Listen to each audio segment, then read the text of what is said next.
خود سوئیں؟ ایسا تو ہوا ہوگا نا کہ پیغمبر سونے لگے صدیق تو پہرا دے جاگ میں سو رہا ہوں، اور جب بیدار ہوئے تو صدیق اب تو سو محمد پہرا دے تاکہ دنیا کو پتا چلے صدیق کی پہرے داری نبی کی سنت ہے۔ کس کی سنت ہے؟ بولو، یہ ہے میرے نبی کے قریب آنے والے وہ خوش نصیب جنہیں دنیا پیغمبر کے صحابہ کہتی ہے۔ خدا کی قسم جنہوں نے مقصد میلاد کو پہچانا ہے اور اس پہ عمل بھی کیا ہے، وہ جانتے ہیں نبی جس دن پیدا ہوئے اسی دن اپنے مقصد میلاد کو واضح کیا ہے۔ پیدا ہوتے ہی نبی نے سب سے پہلے سجدہ کر کے بتایا کہ میں سارے در کے سجدوں سے بچا کر ایک رب کا سجدہ کروانے آیا ہوں۔ میرے نبی پیدا ہوئے تو بیت اللہ میں رکھے 360 بت گرے، صحابہ نے یہ بت گرا کے دکھائے ہیں۔ میرے نبی جب پیدا ہوئے تو آتش ایران بھجی، اور یہی میرے نبی کے آنے کے مقصد کو فاروق اعظم کے دور میں صحابہ نے اس مقصد میلاد کو پورا کر کے دکھایا، اور کیسر و کسرا کو دن میں تارے دکھائے۔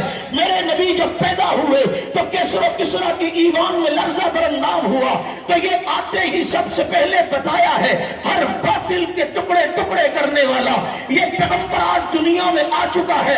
اس پیغمبر کے آنے کے مقصد کو اگر پوری دنیا میں کسی نے پہنچایا ہے، کسی نے پھیلایا ہے اور اس پر عمل کر کے دکھایا ہے، دنیا اسی کو پیغمبر کے صحابہ کہتی ہے، جن کی یہ خوش نصیبی ہم نے بھی دورہ تفسیر کروایا۔ ان آیات کا جو صحابہ کرام کے بارے میں 1126 آیات جمع کی ہم نے دورہ تفسیر میں آئے کہ صحابہ شعبان میں 2 سال سے ہمارا ہو رہا ہے۔ قرآن سے پڑھ صحابہ کو، تجھے پتا چلے۔ آج ابھی کوئی میرے خیال میں بات کر رہا تھا کہ جی مولانا اعظم قاری شہید رحمہ اللہ کی کتاب جو ہے نا میرا جرم کیا، تو اس میں حضرت نے کہیں میرا ذکر بھی کی ہے، میرا ذکر بھی، یعنی ایک بہت بڑے عالم کی کتاب جو ان کی سوانے پر لکھی ہوئی ہو، مفتی تقی عثمانی صاحب کی کتاب ہے جہان دیدہ، مولانا اعظم قاری صاحب کی کتاب ہے میرا جرم کیا، یہ ٹوٹ گئی زنجیریں، وہاں پر اگر یہ لکھا ہوا آ جائے پڑھتے پڑھتے تو کہ جی وہ لکھیں کہ میں حضر و چھچ سے گزر رہا تھا، ایک کارکن نے دیکھا، پہچانا اور مجھے بوتل پلائی، وہ آپ میں سے کوئی ہو تو مجھے بتاؤ دیکھ کر جھٹکا لگے گا یا نہیں؟ ابے بھائی یہ تو میں ہی تھا یار۔ جلدی جلدی بیوی سو رہی ہوگی اس کو بھی اٹھائے گا، اٹھ جھلی تجھے میری قدر نہیں ہے، دیکھ تو یہاں سو رہی ہے میں کہاں پہنچ گیا ہوں، تجھے میری قدر نہیں، یہ دیکھ دیکھ۔ صبح فجر میں امام صاحب کے پاس لے کے جائے گا، امام صاحب یہ دیکھو یہ جو حضرت نے لکھا ہے نا یہ میں تھا، یہ بغل میں کتاب لے کر دفتر میں جائے گا اور کہے گا یہ اتنے بڑے حضرت نے جو لکھا ہے نا یہ میں تھا۔ تو اس کو خوش نصیبی سمجھتا ہے کہ اتنے بڑے عالم کی کتاب میں تیرا ذکر ہو، تو کہتا ہے وہ میں تھا۔ تو میں پھر حیران ہوتا ہوں جب صدیق پڑھتا ہوگا وَسَيُجَنَّبُهَا الْأَتْقَى الَّذِي يُؤْتِي مَالَهُ يَتَزَكَّى وَمَا لِأَحَدٍ عِندَهُ مِن نِّعْمَةٍ تُجْزَى إِلَّا ابْتِغَاءَ وَجْهِ رَبِّهِ الْأَعْلَى وَلَسَوْفَ يَرْضَى۔ تو کہ تمہیں فخر سے کہتا ہوگا اللہ نے جو اپنی کتاب میں ذکر کیا ہے نا یہ میں تھا۔ وَاتَّخِذُوا مِن مَّقَامِ إِبْرَاهِيمَ مُصَلًّى۔ جب فاروق اعظم پڑھتے ہوں گے تو کتنے فخر سے کہتے ہوں گے یہ مشورہ دینے والا میں تھا۔ امن هو قانت آناء الليل ساجدا وقائما يحذر الآخرة ويرجو رحمت ربی۔ عثمان بن عفان پڑھتے ہوں گے کتنے فخر سے کہتے ہوں گے بتائیے میں تھا۔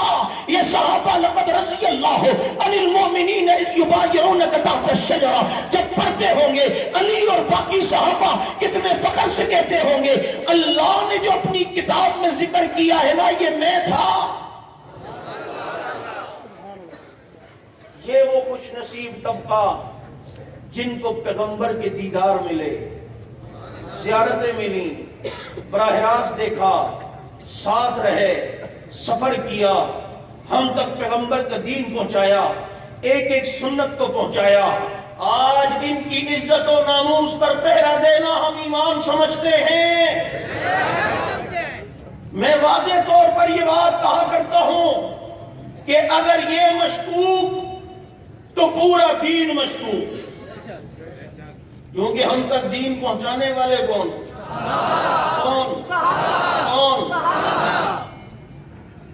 جب یہ مشکوک تو ان سے آیا ہوا دین مشکوک ہوگا یا نہیں؟ بولو. اگر یہ محفوظ تو دین محفوظ. آج اسی موقف کے اوپر قربانیاں دی ہیں، جانیں دی ہیں. یہ کوئی آسان بات نہیں ہے. دنیا حق نواز کو کیا سے کیا کہتی تھی، جو بات وہ کرتا تھا آج وہی بات کعبے کا امام بھی کرتا ہے، مسجد نبوی کا امام بھی کرتا ہے. اس کے مشن کو اللہ نے عالمی مشن بنایا. یہ محض جذبات نہیں. جو لوگ کہہ دیتے نا جذباتی، یار یہ جذبات میں تیری ماں بیٹی کو خدا نہ خواستہ کوئی گالی دے تو کیا خیال ہے جذبات میں آئے گا یا نہیں؟ لگتا ہی نہیں آئے گا. نہیں چوکو میرا خیال میں بات کرنے کا فائدہ ہی نہیں پھر تمہارے سامنے. اور پھر صدیق کی بیٹی. یہ جذبات ہم نے قرآن سے سیکھے ہیں. آج کہتے ہیں نا ذرا حکمت. مجھے صحابہ کے بارے میں حکمت رب نے نہیں سکھائی. اور حکمت اس طرح کی کہ جس کا نام بزدلی ہو. حضرت بنوری رحمت اللہ علیہ نے ایک کتاب لکھی، اس میں فتنوں کا تعارف لکھا ہے. مال کا فتنہ، اولاد کا فتنہ، عورت کا فتنہ. یہ وہاں ایک ہیڈنگ دی ہے مصلحت کا فتنہ. کس کا فتنہ؟ مصلحت کا فتنہ. ہاں حکمت یہ ہو سکتی ہے کہ کہیں پر نائی کو نائی بولنے سے ہنگامہ ہوتا ہو تو وہاں سے ہیئر ڈریسر بول دو. بھنگی کو بھنگی کہنے میں ذرا پریشانی ہے، ماحول ذرا بگڑتا ہے، وہاں سے سویپر بول دو. لیکن تو کہے کہ اسے قبلہ اور کعبہ بولو، ایسا نہیں ہو سکتا. ہمیں پہلے صحابہ کو دیکھنا ہوگا، پھر اپنی پالیسیوں کو دیکھنا ہوگا. یہ میں نہیں کہتا، رب کے قرآن نے ہمیں تعارف کروایا ہے. توجہ کر اور صحابہ کی اہمیت کو سمجھ. یہ پیغمبر کے سامنے غریب غریب صحابہ کچھ بیٹھے ہیں. حضرت بلال بیٹھے ہیں، صہیب رومی بیٹھے ہیں، عمار یاسر بیٹھے ہیں. مکے کے قریش کے سردار پیغمبر انہیں دین کی دعوت دینے لگے. ان سرداروں نے کہا کہ آپ پہلے ان غریبوں کو یہاں سے ہٹائیں.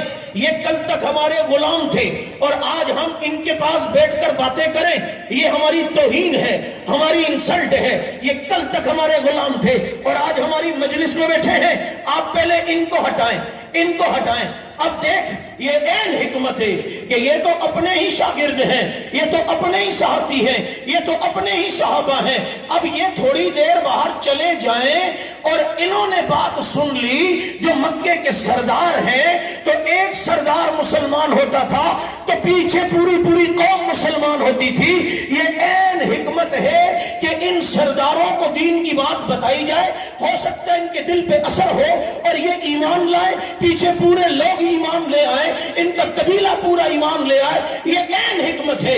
اور نبی کے دل میں آیا کہ صحابہ کو اٹھا دوں، کیونکہ لفظ وصبر اور وصبر کہتے ہی اس کو ہے کہ جس چیز کا دل نہ چاہ رہا ہو اس کو کرنے کا حکم دیا جائے. تو فرمایا کہ یہ اگر اپنے ہی ہیں باہر چلے جائیں. یہ سردار اگر مسلمان ہو گئے تو اب پورے پورے قبیلے مسلمان ہوں گے. اب قریب تھا کہ ان کو اٹھائیں، لیکن اے میرے نبی کے یارو تمہارے جوتوں پہ قربان جاؤں. تمہاری قدر اللہ کی نگاہ میں کچھ ایسی ہے، تمہارے مقام اللہ کی نگاہ میں کچھ ایسا ہے. فوراً قرآن رب نے بھیج دیا وَلَا تَطْرُدِ الَّذِينَ يَدْعُونَ رَبَّهُمْ بِالْغَدَاةِ وَلَا شِدِّ يُرِيدُونَ وَجْهَهُ وَلَا تَعْدُ عَيْنَاكَ عَنْهُمْ تُرِيدُ زِينَةَ الْحَيَاةِ الدُّنْيَا. نہ میرے محبوب، یہ بلال کو نہ اٹھانا، خباب کو نہ اٹھانا، صہیب کو نہ اٹھانا، عمار کو نہ اٹھانا. اللہ اگر ان کو نہ اٹھایا تو یہ جو کافر ہیں یہ تو کافر کے کافر بن کے چلے جائیں گے. ان کے ایمان کی فکر نہ کرو. آج دنیا کو ان کے ایمان کی بڑی فکر ہے, ساتھ بٹھا کر لوگوں کو بے ایمان کر رہے ہیں, صحابہ کو پیچھے کر رہے ہیں. یہ میرا پیغام ان کے لیے ہے جو صحابہ کے دشمن کو قریب کر کے لوگ سمجھتے ہیں وہ ایمان لے آئے. اللہ کو ایسے ایمان کی ضرورت ہی نہیں کہ جس کے دل میں صحابہ کی محبت نہ ہو. اب اللہ میں ان کی فکر نہ کرو, یہ سردار ہے, اگر یہ نہ اٹھے تو یہ کافر کے کافر بن کے چلے جائیں گے. سن رب کا واضح دو کے اعلان. رب نے کہا فمن شاء فلیؤمن ومن شاء فلیکفر. جس کی مرضی یہ مومن بنتا ہے بنے, جس کی مرضی یہ کافر بنے. بلال نہیں اٹھے گا. فمن شاء فلیؤمن ومن شاء فلیکفر. مومن بنتے بنے, کافر بنتے ہیں بنتے رہیں, بلال نہیں اٹھے گا. مجھے ان بےایمانوں کے ایمان کی ضرورت ہی نہیں جو ان صحابہ کا بغض رکھ کے مسلمان ہونا چاہیں. یہ میرے رب کا واضح پیغام. بتا دیا ان کی اہمیت, ان کی قدر و منزلت. کیوں کہ مارے انہوں نے نبی کے لیے کھائی ہیں, جانیں نبی کے لیے دی ہیں. وہ وقت بھی تو تھا جب تیر پیغمبر کی طرف آ رہے ہیں اور صحابی سارے تیر اپنی پیٹھ پہ کھاتے ہیں. میں نے تصورات میں اس صحابی سے پوچھا, چاہنے والے تو تیر سینے پہ کھاتے ہیں, آپ نے پیٹھ پہ کیوں کھائے؟ تو وہ آگے سے جواب دیتے ہیں, تیر سینے پہ کھاتا تو پیٹھ نبی کی طرف ہو جاتی. جنہوں نے جانے نبی پر دیں وہ سامنے تیر لگا, صحابی کو گھائل ہو کے گرے. آگے دیکھا کہ پیغمبر پاؤں مبارک کسی اونچی جگہ پر لٹکا کے بیٹھے ہیں. ان کے دل میں تمنا آئی, صحابی کے دل میں جان نبی کے قدموں میں دوں, لیکن زخموں سے چور ہیں. اٹھنا چاہا نہ اٹھ سکے, گر پڑے. پھر اٹھنا چاہا گر پڑے. رب سے کہتے ہیں ربا نہ بیوی بچوں کا دیدار چاہیے, مجھے کچھ بھی نہیں چاہیے, میں صرف تیرے پیغمبر کے قدموں میں روح قبض کروانا چاہتا ہوں. نبی کے قدموں میں میری جان نکلے. چنانچہ جسم کو گھسیٹتے گھسیٹتے پیغمبر کے قدموں میں پہنچے.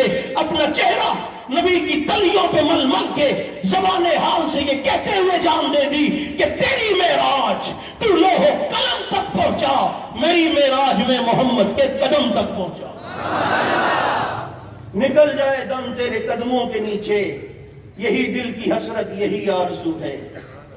آج ان کی عزت کے لیے قربانیاں. میں جس شہر سے آیا ہوں, کبھی ہم دن کو جنازے اٹھاتے, کبھی شام کو, کبھی ایک ایک دن میں 4 بھی اٹھائے. یقین کریں, لیکن اس کے باوجود یہ موقع, یہ پروگرام چل رہا ہے. کیونکہ ہم یہاں گراٹے دیکھ کر نہیں آئے, ہم اپنے شہداء کے مسکراتے چہرے دیکھ کر آئے. ایک پٹھان شاعر نے کہا نا, مجھے پشتو آتی تو نہیں ہے, لیکن اس نے کہا چپیدا شویتا جڑل خلق خندہ کڑا, 10 مرشدہ خاندے خلق جاڑے. تو پیدا ہوا تو رو رہا تھا, لوگ ہنس رہے تھے. موت ایسی مرنا کہ تو ہنس رہا ہو, لوگ رو رہے ہوں. ہم ایسی موتیں مر کے گئے. ہمیں کئیوں نے کہا, کراچی میں تو یقین کریں جب ہم نکلتے ہیں, میں تو والدہ میری دروازے پہ کھڑے ہو کر دعائیں دیتی رہتی ہے, اور مجھے پتا ہے وہ اس نگاہ سے دیکھتی کہ شاید واپسی آئے نہ آئے. لیکن ہم نے کہہ دیا, ماں تو عزیز ہے لیکن امت کی ماں سے زیادہ عزیز نہیں ہے, ان سے زیادہ عزیز نہیں. اس کا صلہ یہ ہے.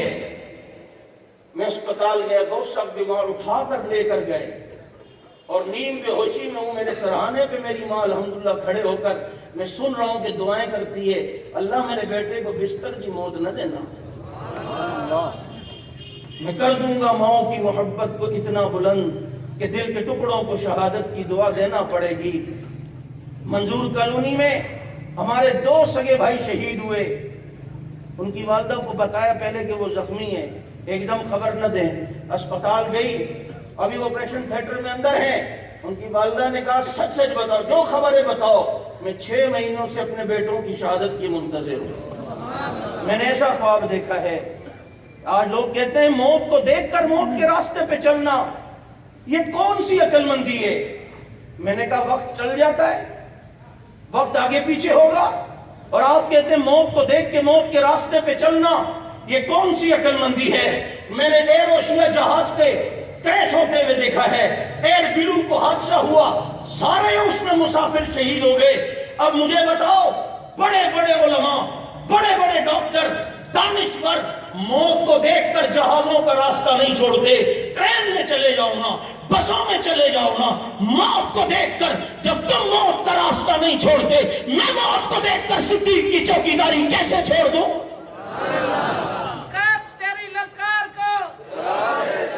ٹھیک ہے، حالات جیسے بھی ہیں، لیکن اتنا ہے، ابھی دیکھو 4 سال بعد شاہد فاروقی آیا، کتنے لاپتہ، یہ اتنے فور شیڈول، اتنی سختیاں، اتنا کچھ، پتہ ہے یہ کیا ہو رہا ہے؟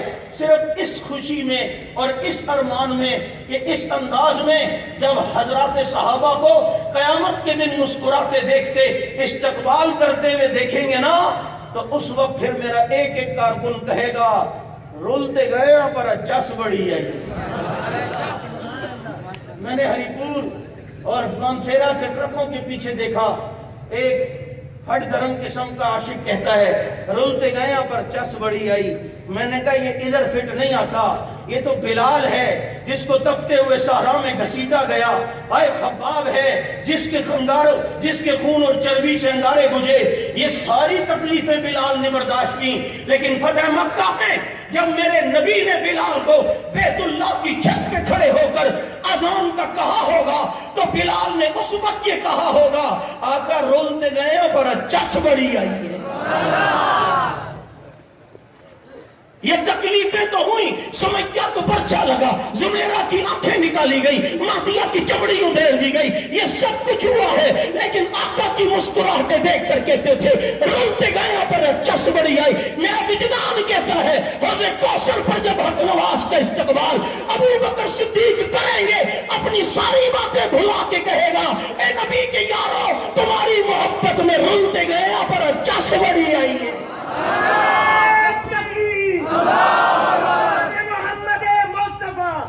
یہ رولاؤ، لیکن سن لو، ٹائم کم ہے، ورنہ میں رولتے گئے اور چس بڑی آئے کہ تمہیں چس دلاتا۔ ہاں یہ سب کچھ ہوا ہے۔ ہمارے ساتھی لاپتہ رہے، کہتے ہیں یقین کریں تسلی اس وقت ہوتی تھی جب خواب میں آقا کی زیارت ہوتی تھی، پھر بیوی بچے یہ سب بھول کے کہتے تھے رولتے گئے پر چس بڑی آئی ہے، پر چس بڑی آئی۔ لیکن ہمیں رلانے والے کیا خود سکون سے؟ وہ جو کمانڈو بنتا تھا جس نے پابندی لگائی، آج اس کے ملک پہ آنے میں خود پابندی ہے، اور میرا لدھیانوی فاروقی آج بھی ٹانگ پہ ٹانگ رکھ کے جمعہ پڑھاتا ہے۔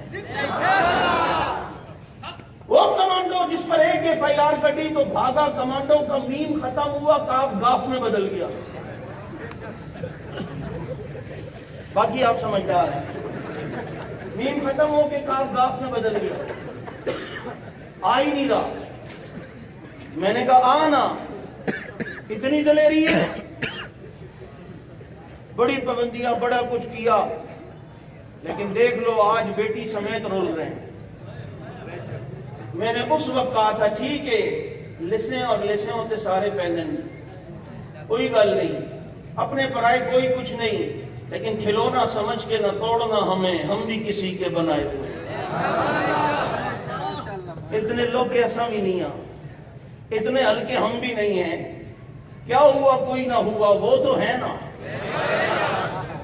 وہ تو ہے نا، بس اسی کا آسرا ہو تو یہی کافی ہے، یہی کافی ہے۔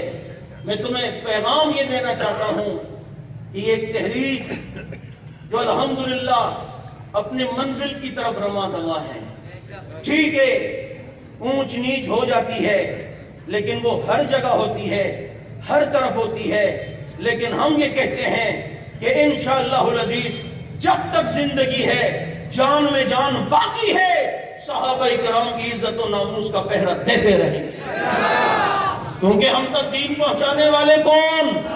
قرآن پہنچانے والے کون؟ نماز پہنچانے والے کون؟ حج پہنچانے والے کون؟ روزہ پہنچانے والے کون؟ پورا کا پورا دین پہنچانے والے کون؟ میرے پیغمبر کی ایک ایک ادا پہنچانے والے کون؟ سنت پہنچانے والے کون؟ وہ نبی کے پہرے دار ہیں. اور دشمن جب بھی کسی پہ حملہ کرتا ہے پہلے گن مینوں پہ حملہ کرتا ہے, باڈی گارڈوں پہ حملہ کرتا ہے. مقصود گن مین نہیں ہوتے, دشمن نبی نے نبی پہ حملہ کرنے کا ارادہ کیا ہے, لیکن درمیان میں صحابہ گن مین ہیں, چوکیدار ہیں. دشمن ان پر حملہ کر کے نبی تک پہنچنا چاہتا ہے, انہیں ناکام بتا کر نبی کو ناکام بتانا چاہتا ہے. ان کی عزت مجروح کر کے استاد کی عزت مجروح کرتا ہے, انہیں ناکام بتا کر استاد کی 23 سالہ محنت کو ناکام بنانا چاہتا ہے. یہ ان پہ اصل میں حملہ کر رہے ہیں. صحابہ نبی کے پہرے دار ہیں, ہم صحابہ کے پہرے دار بن کے نبی کی پہرے داری مضبوط کریں گے. صحابہ نبی کے چوکیدار ہیں, ہم ان کی چوکیداری کر کے نبی کی چوکیداری مضبوط کریں گے. صحابہ نبی کے گنمین ہیں, ہم ان کی گنمینی کر کے نبی کی گنمینی مضبوط کریں گے. اور اسی کو میرا حیدری کہتا تھا, ومستانے محمد کے نمستانہ صحابہ کا, وہ دیوانے محمد کے میں دیوانہ صحابہ کا, وہ پروانے محمد کے میں پروانہ صحابہ کا. آؤ اور اس انداز میں آؤ اور اس لب و لہجے میں آؤ جیسے جنگ کا نواز آتا تھا کہ فنا فی اللہ کی تہ میں بقا کا راز مضمر ہے, جسے مرنا نہیں آتا اسے جینا نہیں آتا. الحمدللہ رب العالمین والعاقبۃ للمتقین والصلاۃ والسلام علی رسول خیر خلقہ محمد وعلی آلہ واصحابہ اجمعین. اے اللہ ہماری ان دینی محنتوں کو اپنے دربار میں قبول فرما. آئے ہوئے تمام حضرات کو یا اللہ اپنی شان کے مطابق بہتر سے بہتر بدلہ نصیب فرما. جن حضرات نے اتنا عظیم پروگرام کیا ہے یا اللہ محنت کر کے تعاون کر کے اے اللہ ان کی زندگیوں میں برکت نصیب فرما. جتنے حضرات مسلمان دنیا سے جا چکے ہیں سب کی بخشش فرما. اے اللہ ہمیں ختم نبوت اور شان نبوت, شان صحابہ, عظمت صحابہ کا پرچار کرنا ہر وقت ہر لمحے ہمیں نصیب فرما. اے اللہ ہماری ان محنتوں کو قبول فرما. امت مسلمہ کو آپس میں اتفاق و اتحاد کرنا نصیب فرما. ربنا تقبل منا انک انت السمیع العلیم وتب علینا انک انت التواب الرحیم. وصلی اللہ تعالی علی رسول خیر خلقہ محمد وعلی آلہ واصحابہ اجمعین برحمتک یا ارحم الراحمین. تمام حضرات جو ہے اپنی اپنی جہاں جگہ ملے مسجد میں نماز کا ٹائم ہے, ہم یہاں